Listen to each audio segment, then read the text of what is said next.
Is restaurant tax the solution to SC road problems? No, but ... They begin with this. The problem with South Carolina's tax system is that state and local governments rely far too heavily on the sales tax, and there are far too many loopholes in the sales tax. I agree so far. Now, this is because of decisions made by our legislature in South Carolina, not by the local governments, my friends. The results are that we have an unbalanced and unstable tax system. We have a big debate going on as to whether we should reform or reshape the tax system. I agree with that commentary. But in the meantime, we give incentives and tax breaks and all kinds of things to businesses to overcome this unstable tax system. Sales tax so high, that drives shoppers even faster to the internet or other states where things might be cheaper. So they go outside of the state and acquire the goods, or they go to the internet and we lose revenue and money there. And we're not keeping up with it because we don't have a simple system. And the problem with the way we pay for roads is that we don't pay for the roads. We have a $29 billion, that's with a B, billion dollar maintenance backlog on the fourth largest roadway system in our country, meaning the fourth largest roadway system in miles in the entire nation of 50 states. Now, there's a bill now, Senate 912 S.912 by Senate Republican leader Harvey Peeler would allow local governments to use revenue from the prepared meal tax. Well, that sounds kind of like passive, doesn't it? It's also called the hospitality tax or the restaurant tax to pay for these road repairs that we have a backlog of doing. Now, I remind you that just this year in the State of the State address, our governor, Nikki Haley, came out and said, we're going to spend $160 million on impoverished and challenged schools in South Carolina. I'm going to make a prediction right here and right now at 8:56 on this Tuesday that Governor Haley's proposal to spend $160 million, which could have easily gone to roadways, it was found in our budget. Now, we give the governor credit where credit is due. The governor pulled from other parts of the government and pulled in this $160 million. But then this $160 million that's not spent on roads, it's spent on schools, and I bet we won't get 1 point in test score improvement as a result of it. Not 1 point, not one iota. We could see $160 million in infrastructure improvements. 721-1340 is our number, 843-721-1340.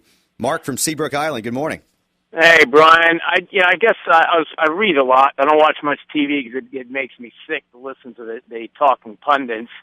But what scares me, and I read it actually a piece over in Europe, and the guy was spot on, is what scares him about the United States is it's not that we have a buffoon in there we can fix. We fixed Jimmy Carter's mess-ups. Mm-hmm. We probably can fix this buffoon. It's the electorate that put this guy in there. True. That's what scares me. And I'll be honest with you, it's people have brought things up.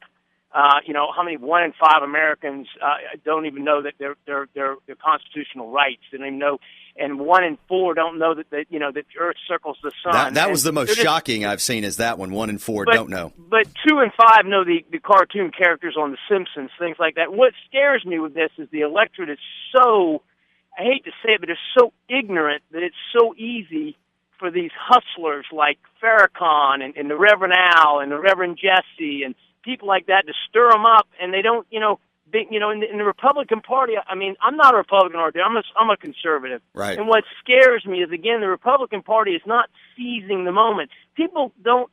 95% of people in this country don't know what Benghazi is. Mm-hmm. I don't want to run on Benghazi. You're right. I don't want to run on abortion. I don't want to run on the debt ceiling. Here we go again. I don't want the bottom line in this country. We've got to get off our duff, as the conservatives do, and get a candidate that can run and fight. Because I'm telling you, man, we got 8 years of Hillary staring us right down the pipe. And if these people don't get, the Republican Party thinks that passing on the debt ceiling and Obamacare is going to get them in there, they're nuts. They are nuts if they think that. And Mark, I think it's a foregone conclusion. They believe that garbage. They do. Well, what scares me in this country is, and it's the federal government. That's Republicans and Democrats. The federal government has never run anything efficiently, where it's Medicaid, Medicare, national floods, $25 billion in debt. The post office lost $348 million last quarter, largest. And now all of a sudden you're going to give these guys your health insurance? Are you freaking kidding me? I know. But we do, Mark. and we just roll along with it like, well, it's the law, and it's okay. It's not okay. And until people get off their rear ends and start fighting, we're in trouble, because 50 to 55% of the electorate Or like I always loved Palin. You want freedom or you want the free lunch? Well, honey, if I'm getting the free lunch, I still want it, and that's the problem in this country. I love your show, and the reason you're number one is because you talk. Well, you let I people do. call you back. There are too many commercials on these other shows, but I enjoy it and keep sticking in people's eyes because you're the only one that'll do it. I appreciate that, Mark. I really do. I try. It's like this $2 million bike path. We're going to raise your restaurant tax, the money you pay to feed your family, to raise money for roads we can't afford, while we're talking about a $2 million bike path. Wow.